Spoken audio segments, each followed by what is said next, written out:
This had really never been done before. For us as players, it was an unbelievable experience. Various players came from NFL Europe to contribute on the various teams throughout the league. And development is a huge missing part right now. To see football played at that level, I felt like that's about as pure as it gets. It was the good proving ground.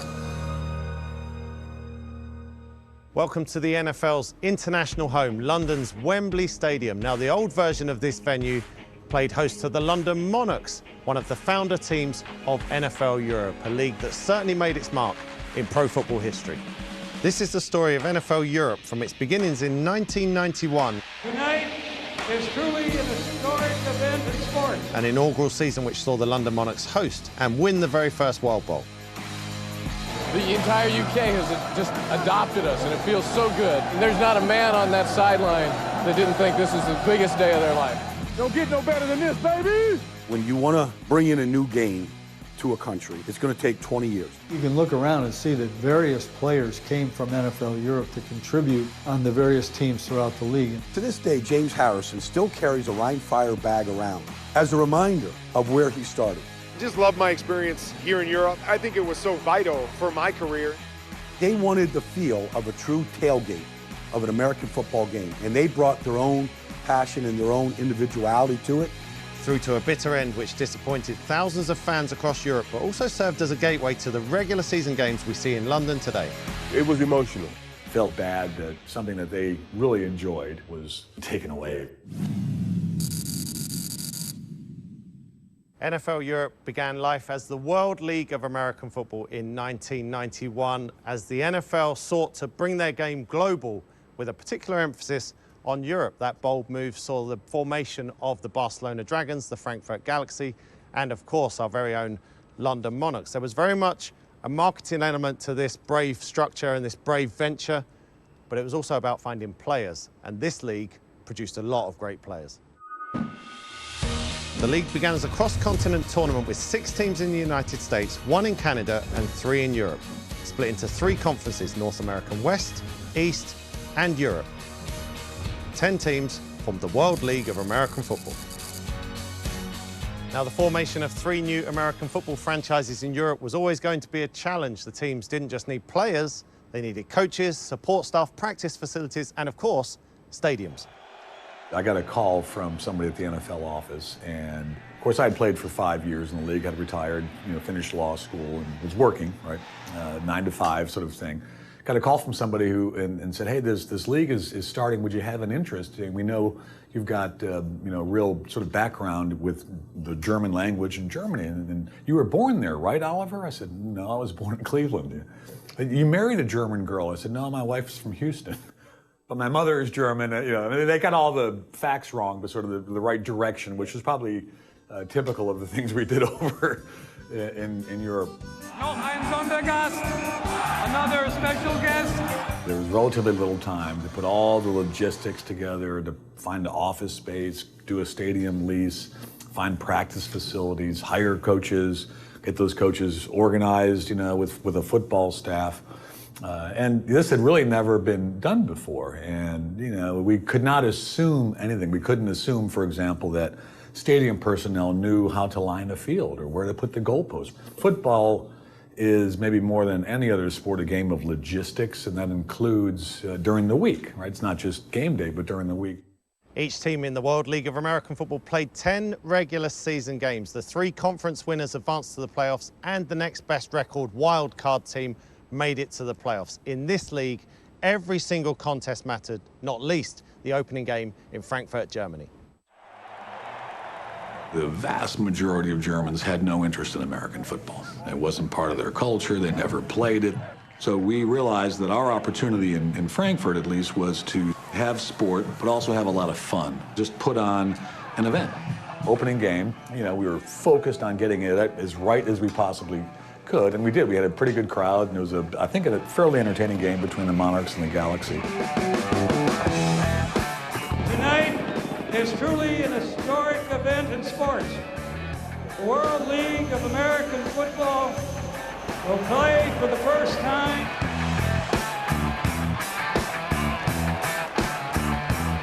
Witkowski then, the handoff again to Smith. Oh, and it's opened up to Smith.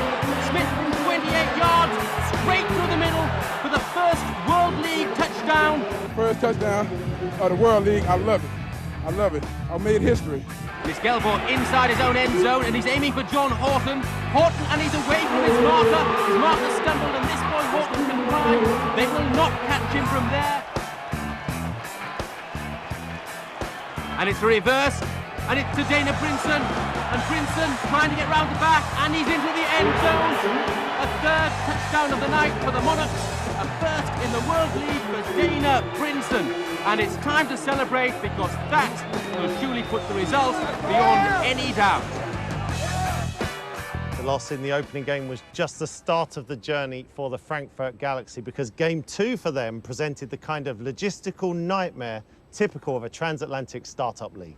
We had totally forgotten about travel the next day. I assumed, and obviously incorrectly, that it was the league's responsibility to book flights and all that. So, long story short, in order to get from Frankfurt to, I think it was Columbus, for the second game of that season, we had to bus to Paris. And of course, the bus driver went to the wrong airport. He went to Orly as opposed to Charles de Gaulle.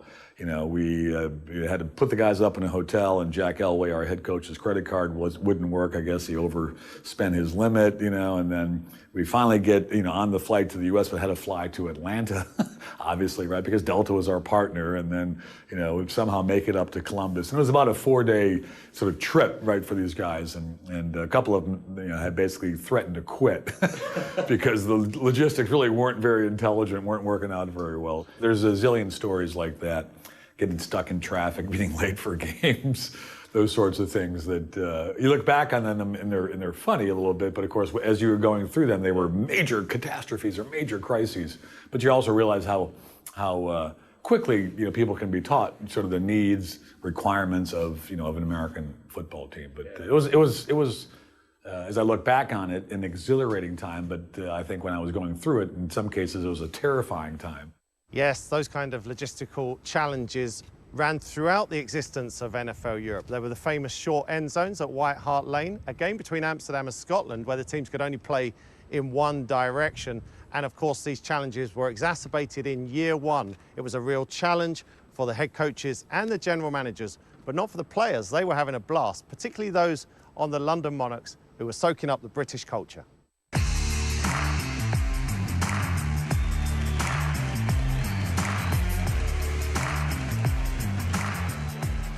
I became good at drinking pints, which I was very proud of at the time. And obviously, we became very good at darts because it was something that we were able to do in the pubs. And we were actually staying in Bushy, and we would go to the Red Lion every night, which they had unbelievable shepherd's pie. And I mean, I still, you know, till this day, I don't think, I can never get the same type of shepherd's pie in the States as you can get over in You're going to be right at home when you come back. Yeah, right at home. Because every time I've gone out there to play, the first thing I think about is, okay, what pub am I going to? What is, you know, what and who has the best shepherd's pie? And that's the screen pass to Judd Garrett. And just look at the protection from those nasty boys, and Garrett could go all the way and has, and that's a touchdown for the Monarchs.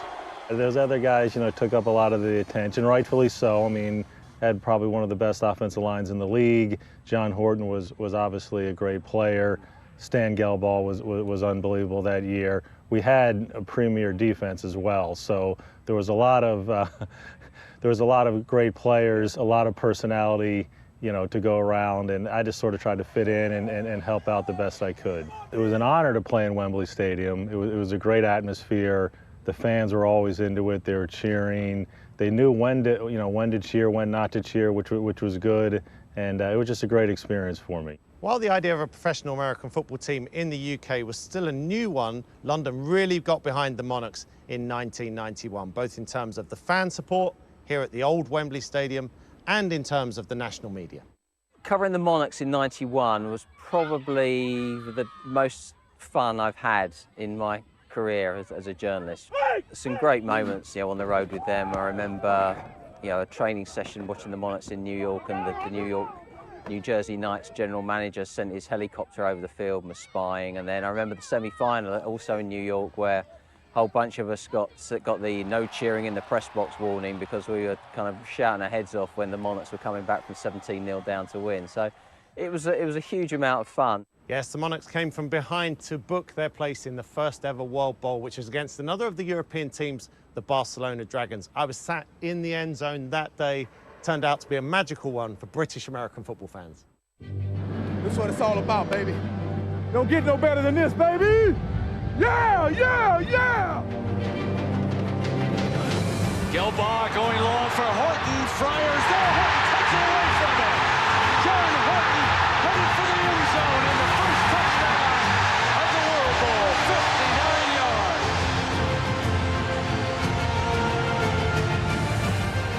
Good blocking by the offensive line. A bad pass. Crossman will walk in for the touchdown.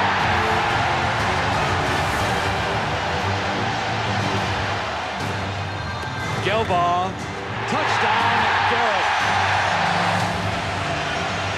And all we can say about the London Monarchs is they rocked them. The World Bowl 91 champions. The entire UK has just adopted us, and it feels so good. And there's not a man on that sideline that didn't think this was the biggest day of their life. Well, he was one of the real good players over there with the London Monarchs, and you know he's played a lot of football in his life, and I know he counts that time with London, you know, as really one of the highlights. And you know, to be the World Bowl champ in year number 1 and be a significant part of that team, I know he has great memories. Wembley Stadium was absolutely rocking that day as 61,000 fans saw the Monarchs defeat the Barcelona Dragons 21-0. That kind of fan support, though, didn't translate to the United States. That initial World Bowl was as good as it got ahead of second season problems.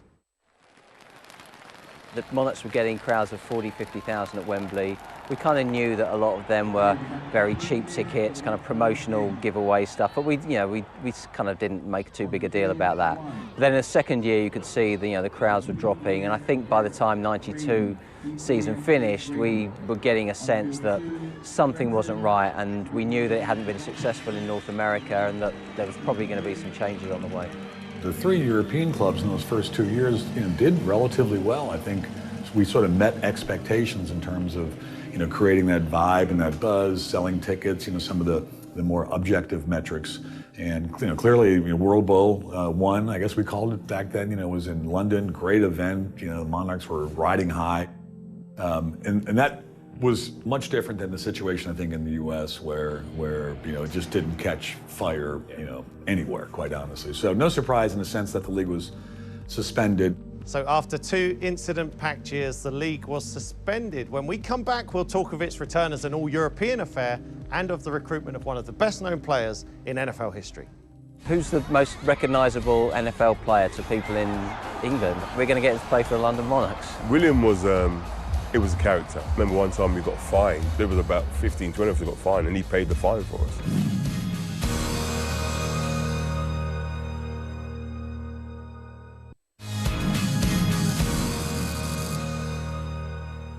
The World League of American Football regrouped and returned in 1995. There were 4 fewer teams, no representation in USA or Canada. This league was now officially an all-European affair. The league reformed with just 6 teams, the original trio of the Monarchs, Dragons and Galaxy being joined by the Amsterdam Admirals, Ryan Fire and the Scottish Claymores. They formed just one conference, playing out a 10-game slate with 2 teams battling for World Bowl glory at the end of the year.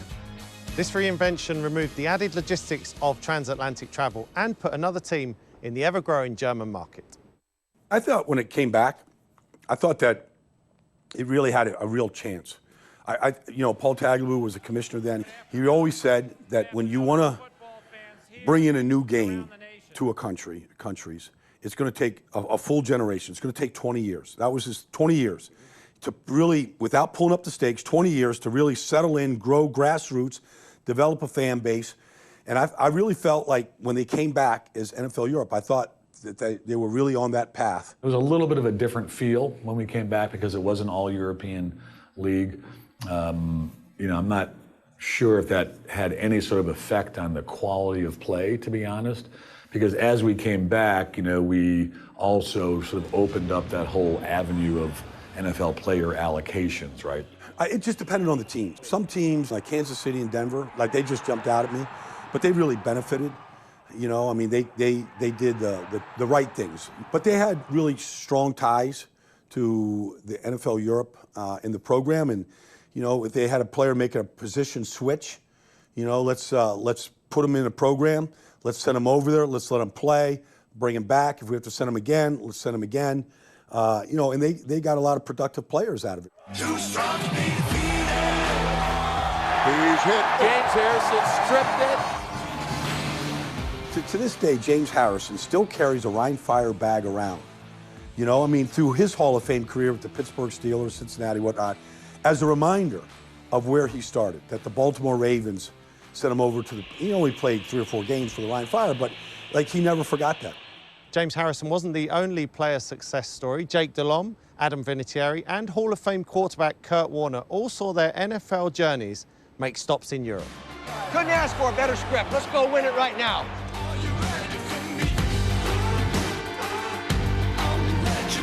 St. Louis, the gateway to the West, is now the gateway to the best football team in the world. The goal was always to play American football, play on the highest level, play in the NFL. And for a guy like me, I took a little different road than a lot of people. And so I played arena football. And then from there, I was trying to get that opportunity to play in the NFL. And they told me, if you're going to play in the NFL, you need to get back on the big field. And at that time, you know, we had NFL Europe. So I signed with the St. Louis Rams at the time, and they sent me over to Amsterdam to play, and just loved my experience here in Europe. I think it was so vital for my career. Getting my start over in Amsterdam was a great experience for me, coming from a small school and getting to take that transitional step and play in the NFL Europe and play some good football over there. You know, it was a lot of fun. I got to see a bunch of countries in Europe and had a great time and develop my football a little bit more and get a shot to play in the National Football League. And here he comes, Adam Vinatieri. A 48-yard attempt by Vinatieri to try to win it. And Vinatieri's kick is up, and the kick is good. Adam Vinatieri has kicked the field goal, and the New England Patriots winning the Super Bowl.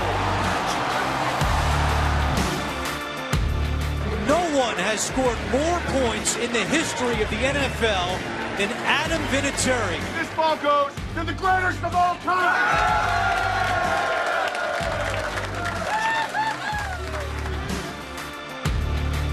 Jake's a great guy, very talented quarterback. You know, kind of cool to look back now and know that both of us ended up playing in the Super Bowl. 2 guys that were over here playing in Europe and did some really, really good things. So a great training ground for us, a great opportunity for us to build a relationship and start a friendship that still goes on today. The league didn't just create successful players who went on to NFL glory. It also recruited one very famous Super Bowl winner, a member of the 1985 Chicago Bears, in William Perry, better known as the Fridge. Yes, William Perry has scored on a 1-yard touchdown run in the Super Bowl. And I remember being called into a meeting in Oliver Luck's office. So Oliver Luck, who was head of the league, and Gareth Moores, who was then GM of the London Monarchs. And they said, oh, well, OK, we've got a plan. You know, who's the most recognisable NFL player to people in England? I said, well, it's still the Fridge. Yeah, that's the one that everybody recognises. That's who taxi drivers talk about. He said, yep, we're going to get him to play for the London Monarchs. I mean, you know, I kind of almost fell off my chair. Well, we'd kind of had some initial conversations with his agent. We'd established that he was somewhat interested. He said, just drive into Aiken, South Carolina. You will know which is the Fridge's house. So we drove through pouring rain, down the I-20, and then suddenly loomed this, what I can only describe as sort of something mixed of the Addams family house and Buckingham Palace. It was this had towers and turrets built everywhere. It was like it'd been built like someone with a lot of money and not much taste. His wife opened the door. She showed us in. Fridge is sitting there in one of those lazy boy chairs with his carpet slippers on, can of beer. And he just sat there. Well, we spoke to him for about an hour or so, talked about what to expect in London. He just sort of sat there and chuckled and nodded his head. And then next thing we knew, signed contracts, and we were sort of planning promotional visits and planning to get him. I think he did 1 day of training camp. Got Refrigerator Perry playing for the Monarchs. I probably had no clue who the Fridge was at that time. I just knew it was another big old man. Yeah, I think William was, it was a character. I mean, you saw what you got. I mean, it was fun to be around, and he was a team guy. I mean, I remember one time we got fined following an incident in Amsterdam, and he paid all the fine. There was about 15, 20 of us who got fined, and he paid the fine for us. So it was that kind of character. It was really good for the guys. He wasn't standoffish. He was just one of the guys. That gamble on the fridge was typical of NFL Europe. The league had the freedom to experiment with new rules, with broadcasting innovations and things that we see as the norm in today's NFL. There was also a lot of creativity when it came to the game day experience. It was, I think, part of how we wanted to package the experience in Germany. I think all the sort of the fun stuff, the silly stuff that we did, and we spent a good bit of time, as you can imagine, arranging that and finding elephants. Oh, the circus is in town. I have an idea, you know. Or helicopters, right, delivering this game ball. We wanted to create sort of immediate traditions. Right? Nowhere in America is there a tradition of delivering the game ball, but we just thought that made some sense. And we were able to do something which maybe we didn't do well enough in some of the other markets, which is to sort of differentiate ourselves from soccer. Yeah, we could be a little bit, cheeky, I guess would be the right word. The Germans would say fresh, in terms of how we sort of package the game. Mario Bailey will score 3 touchdowns, and it will be a big party for you, for the NFL. I remember Frankfurt Galaxy games being rowdy and like great atmospheres. Big bags of confetti, throw them after touchdowns. Everybody had flags they waved in the stands. We created this, we called it a power party, which was a pregame party. Some games we had 35, 40,000 people out there 3 hours before the game. You know, blasting bad techno European music and live bands performing. They had legendary parties in Dusseldorf, where I worked with the Rheinfire. We had a power party that started 4 hours before the game, and you'd have 20,000 people out in the power party. It was a combination of a state fair, a Grateful Dead concert, and some, pop concert. The faces getting painted, the kids, the bands, the drums, they were all dressed to the nines in their team's uniforms, in their colors. They just embraced it. They wanted the feel of a true tailgate of an American football game, and they brought their own passion and their own individuality to it. We did have a much more sort of creative field, to work with, and we did, try, a number of things. Some of which really did catch on, some of which didn't, quite honestly, and probably didn't deserve to catch on. The way that they mic plays up now, even some of the camera angles. We played around with the lipstick cameras on the middle linebacker and different positions. Getting the sound out of locker rooms. Winning makes you better. Winning gives you confidence. I went into a lot of locker rooms at halftime as the announcer, and was able to come away with kind of more of a feeling of what the atmosphere was like. Just the penetration of the game, to the way that we listen to live huddle calls, and all that. I think a lot of the technology was tested there, and it has certainly worked its way into the NFL. We also trained up, for the NFL, a whole bunch of referees, officials, and coaches and staff members and guys from Fox that sort of cut their teeth on doing games over in Europe. So, it was, in a sense, a good sort of proving ground for folks. Those were the highs of NFL Europe. When we come back, we'll take you through the downfall of the league, including the closure of the London Monarchs and a last roll of the dice in Germany. It was emotional. We tried everything we could. It was almost a mercy killing in the end. It was over. We weren't going to have any of the fun. We weren't going to see any of the magic. It felt sort of bad that something that they really enjoyed was taken away. NFL Europe had served its purpose.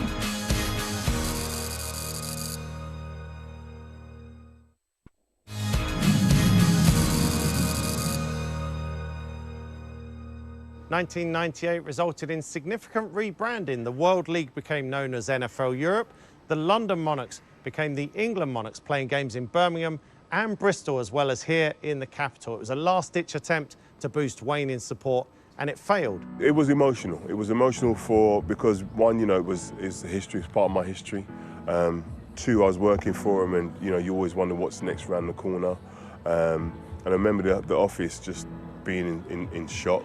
And it was hard to manage all those emotions. I was sad to see them go, but it was It was almost a mercy killing in the end. We tried everything we could, playing games out in Bristol and Lord knows all throughout, the south of England. And, I think it boiled down to the fact that London is a great market for American football, but London is like New York, right? The West End is the best theater arguably in the world. Maybe only Broadway could compare. And you cannot bring a second or third tier sort of product into London and expect to do well.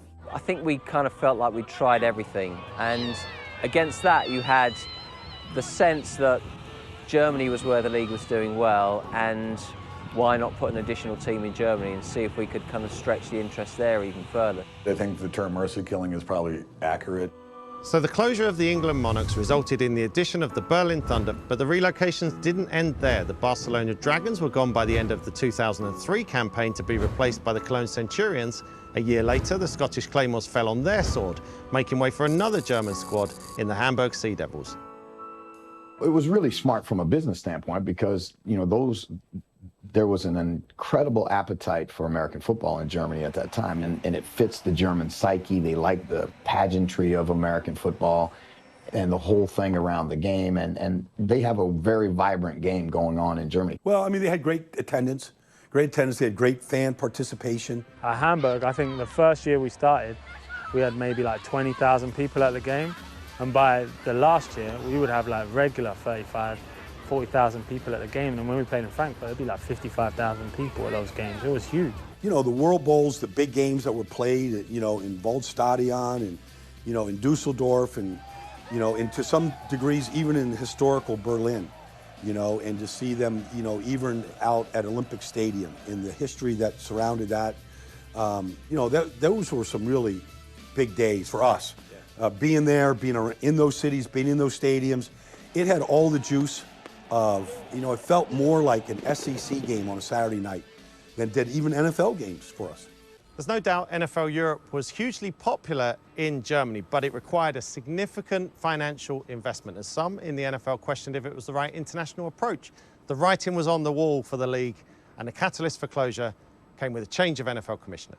If you recall, that was really the transition from Paul Tagliabue to Roger Goodell, so I think part of the new commissioner coming in and taking a look at his strategy, where he wanted to focus, and a sense from Roger and the owners that NFL Europe had served its purpose. In a sense, it wasn't a surprise. I give the NFL folks, including the commissioner Roger Goodell, a lot of credit for playing. I think it was a total of 17 seasons, maybe, and that's a lot. And that's a lot of. Gave it a good run. Yeah, no, they gave it a good run. They gave it every possible chance to make it. And you could argue some markets did, in fact, make it, and others didn't. But that's, in a sense, no surprise, because that's, I think, typical of any sort of startup league. You're going to have markets that really flourish and gravitate, wrap their arms around this team, and others where it's, it's a little bit of a different approach. The buzz in Frankfurt that weekend, was they were going to pull the plug, like it was going to be the end. I felt like when I left Frankfurt that weekend that it was over, and that we weren't going to come back to any of these stadiums. We weren't going to have any of the fun. We weren't going to see any of the magic. We weren't going to see any elephants walk into a stadium with the World Bowl trophy around its trunk. And it was a little bit tinged with sadness, because I had seen sort of the, those early moments when there was incredible enthusiasm, the first year in Frankfurt, it was our last game. We weren't very good. I think we were, 3-6 or something. But we played Sacramento. I think had we won that game, we may have had a chance to get to the playoffs because of the quirky system we had, But then we sold 50,000 tickets in Frankfurt, which was remarkable. So I had seen that enthusiasm, how much fun people had, and felt sort of bad that something that they really enjoyed, right, was taken away, if you will. Friday, June 29th, 2007 was a sad day as it officially marked the closure of NFL Europe. I had attended games as a flag-waving fan, as a journalist covering teams across Europe, and I worked for the league for 6 very enjoyable years. A league that had formed thousands and thousands of fans across Europe, and many, many memories and friendships was suddenly gone. After the break, we'll look at what the next steps were for the NFL here in the UK, and at the legacy left behind by NFL Europe. I think you can look around and see that various players came from NFL Europe to contribute on the various teams throughout the league. And what it was an opportunity for a lot of guys who would not have been competitive for them to compete.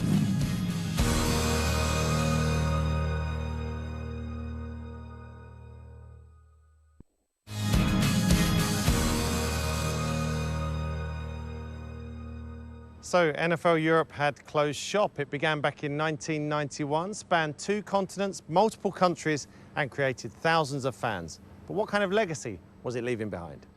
There's a lot of guys, Bill Moss, myself, guys that were over there that really started our careers. And we felt like that was football kind of at its purest form. You know, it wasn't about the money. It wasn't about the big mega contracts.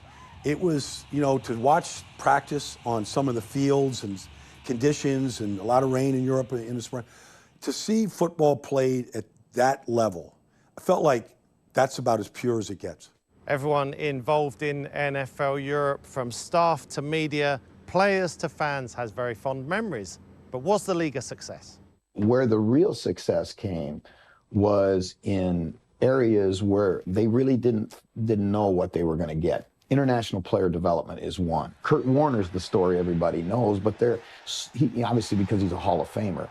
But you know, you look around and there were numbers and numbers of guys that got an opportunity to become great players in the NFL only because of NFL Europe. It's such a jump from college football to pro football. So NFL Europe served as a bridge for the scouts. It served as a bridge for young personnel guys, young officials, again, trainers, film guys, all of it. If you look, I could take you through the NFL book today and just go through it and start pointing out guys who I know got their first taste of pro football in NFL Europe. I mean, ultimately you would have to say it failed because it's not around anymore. And if it had succeeded, maybe it would still be around. But it depends on what you use to determine whether it's a success or not. I mean, look at the Scottish Claymores. For any team in Scotland that wasn't Rangers or Celtic to be getting 10, 11, 12,000 a week at their games, that's a success in its own right. But it wasn't a success in terms of the business plan for the league and the financial model for the league and the amount of money the league costs, what we needed to get back from it. Personally, it was a success for me, selfishly, because I played a professional sport, which was my dream coming up. Never assumed it would be American football. But on another angle, I think it was a bit of a failure because they shut it down too soon. I think the goal is, in Europe in particular, I think, is to find that star that makes it to NFL. And I think NFL Europe was a way of helping that, expedite that process. On one level, it succeeded with the players who came through for a while when NFL teams were sending a lot of good players. It certainly created a lot of fans who will still now, especially in Germany, but also in the UK, will trace the beginning of their fandom of American football to the World League or NFL Europe. So I think it was an important stage that the league had to go through in its international expansion to get to where we are now. And where are we now? The same year NFL Europe closed, the NFL began playing regular season games here in London. An initiative spearheaded by Roger Goodell, Mark Waller and Alistair Kirkwood has gone from strength to strength. We enjoy multiple games in London every season, and there is even talk that in the UK one day we'll have our own franchise. One of the things I think, which was a really powerful insight in 2006, 2007, was because of the way broadcast media had gone global, the way that digital media was really exploding, fans around the world could see what I called at the time, and others of us called the real thing, the real 32 teams playing regular season football, and that's what people were looking for. And so our sense was, wouldn't it be amazing if we could actually give them the real thing? We're at Wembley Stadium for the first regular season NFL game to ever be played outside of the North American continent. A Giants first down to Plaxico Burress, having an outstanding season for New York. Plaxico Burress has to make that catch. Hits him right in the back shoulder. Wide open in the end zone and too tall. Manning, lots of room in front of him, and he will waltz into the end zone.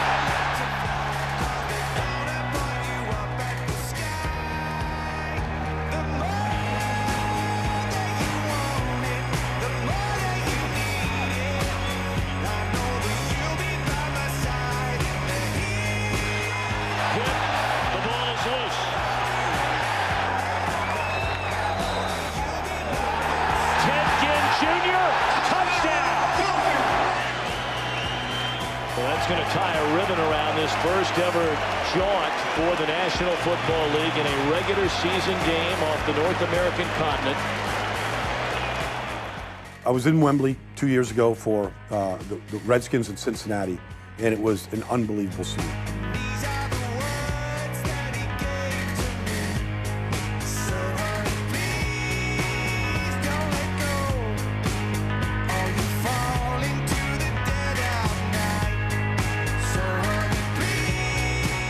The whole weekend, it's an event. These tickets they sell out so fast. I was part of the pregame festivities, and the fan interest, they're still wearing their London Marnock jerseys and, you know, remnants of NFL Europe or the World League. There's a great historical follow. It's really fantastic. I mean, the outpouring of love, interest, excitement for these games. I didn't know that I could have ever predicted it just quite like it is, but it's really pretty fantastic. The Wembley games, in my mind, are the closest you will get to a Super Bowl and not be at a Super Bowl, because you've got fans from all 32 teams there. It's a gigantic party. It's a week-long experience.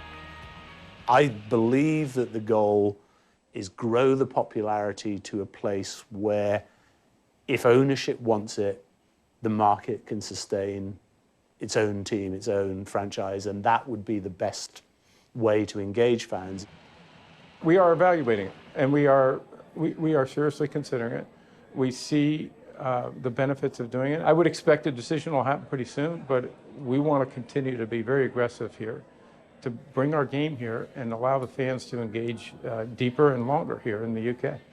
For us to expand and grow, we're going to have to do it internationally. The game is the greatest sport going. I know all the people in Europe love soccer, and we're involved in soccer in America, but American football is just so special. I think if the NFL can figure it out logistically, it makes sense. The fans are hungry for the game. They'll support the team. It's just a matter of figuring out how to make it work. Over the next decade, I'd be very disappointed if we didn't have a permanent team here in London as the start of our real growth internationally. I think that London's probably the best place to do it. Just the energy here around sports. It's relatively easy to get to in terms of coming from America too as well. And so it would be a great place to play. I'm happy that England has been able, and London has been able to promote these games and put these games on in a lot of beautiful new stadiums. But I always felt like Germany was where the heartbeat of NFL Europe was. And those fans were as good as any fans in any city, including Philadelphia. I mean, they were tremendous fans. And I felt like if you ever put a game on in Frankfurt or Dusseldorf or Berlin, you'd get the same type of fandom that you get right now in London. The playing of regular season games in London has expanded on the fandom of NFL Europe, but there's still a void: the development of players for the NFL. We need it more now than we've ever needed it. I mean, the restrictions on practice, on hitting, contact. I understand all of the safety. I understand all of it. But players have to play to improve. And I just see players not get either the opportunity. We'll never know if, you know, a Kurt Warner who started with the Green Bay Packers could ever get that chance.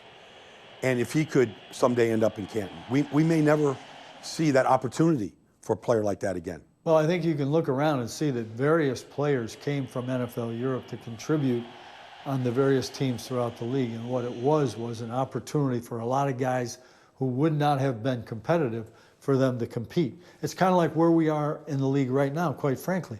One of the big questions is the development of players. You know, how are we going to develop players? I think the worst thing for a quarterback to do is to not get any reps. So regardless of where you're playing or the level of competition, I think when you're getting live reps, especially for a quarterback, it's extremely helpful and meaningful. I wish there was some sort of league that could still help guys to grow. If they come out of college and they're maybe not ready to play in the NFL, I wish there was an opportunity for them to go somewhere and learn the position and become a better player, very much like I did, because that was really the only opportunity that I had to prove to people I could play in the NFL. My answer to that is give us 20 practice squad guys. You know, I'm not a mathematician, but multiply 32 by 20 and see how many players you're working week in and week out just to prepare your own team. They would be your scout team, but they'd be coached. They'd all be in your meeting room. So that's the important thing, is for players to continue to be developed. NFL Europe featured some great players, colourful coaches, and crazy fans. But for me, this league will always be about the people and the stories associated with them. My favorite memory of all time is Manfred Bertzmüller, who was over 50. He was our George Blanda in the NFL Europe League. And he maybe weighed $150. Right, little guy, is, you know, but a great kicker. He's I think in the record books as the leading scorer in NFL Europe history. His first kickoff, right? He ran up to the ball, whacked it, you know, and then made a beeline for the sidelines. Did not want to have anything to do with anybody, right, on the opposing team, because they would love to, of course, you know, jack him up a little bit, right? And he just made a beeline for the sideline. And I'll never forget, I talked to him after the game, and I said, that's probably a pretty good move you made there. He says, yes, wisdom comes with age. Taking Americans who've never been out of their area to Amsterdam. That's what I'm going to say. Say no more. Well, you know what? That's really that's a hard one to narrow down, because there were so many amazing moments. I'm not sure if it's my favourite or my least favourite NFL moment. It's certainly the most bizarre, and it goes back to the fridge. We had written into the Fridge's contracts, at the insistence of his wife, Sherry Perry, that William could not be filmed or photographed with adult females. And I'm not quite sure why that was, why she thought he was such a great catch. But when we brought him over for his first PR tour, we arranged to get him on The Big Breakfast. And The Big Breakfast at that time had a slot on there where Lily Savage, Paul O'Grady's character, used to interview people lying on a bed. It was in bed with Lily Savage. We spent an entire Sunday afternoon in the NFL Europe office in Mayfair showing Sherry Perry videos of Lily Savage, convincing her that it wasn't a real woman, that it was actually a man in a dress, therefore it was okay for William to be filmed with her. And eventually she said okay, and he went on the show the next day. But that's probably the most bizarre afternoon. There's better ways to spend a Sunday afternoon, I can assure you. Me being a Christian guy, I think one of my favorite stories being in Amsterdam was when I got there, you know, priority was for me to find a church in Amsterdam that I could visit while I was over there for the couple months that I was there. And I can't tell you the grief I got, because every time I was going to church, my teammates would see me in the red light district, and they would sit here and go, okay, how is this supposed to work? And I'd have to argue, trust me, I was going to church. I don't know if all of them bought it or not, but you know, but that was always a great time. Our memories it go far and wide, Neil. I mean, it was a great decade. I've had some executives at Fox say that it was just a boondoggle, and it was like an era that we'll never get back. But we constantly relive it in text messages and tweets and pictures. And when, you know, Doug Peterson wins the Super Bowl and he's an ex-Ryan Fire, you know, quarterback. I mean, we just constantly kind of keep circulating the stories. I mean, it was just like nothing else. It was such a unique experience. We were growing a game. We were taking something that was so precious to us and giving it to a whole continent worth of people. And I can remember feeling, I still feel this way, every time you went to work, every time you played a game, every time you interacted with a fan, every time you walked around town, anytime you were in the public, you were an ambassador of the greatest game in the world. And to watch it go from 1,200 people in White Hart Lane to 86,000 people in Wembley, those are things I couldn't pay for. Always have a special place in my heart for NFL Europe, and I'll always hold out hope that at some point in the future they bring something like that back. It's hard to argue with the closure of NFL Europe when you look at the success of the regular season games in London. But I do miss NFL Europe like so many others. It was a wild, wacky, and entertaining ride. There were memorable highs and miserable lows, but it made it kind of special because of that. The cold, hard facts of history will tell us that NFL Europe is gone.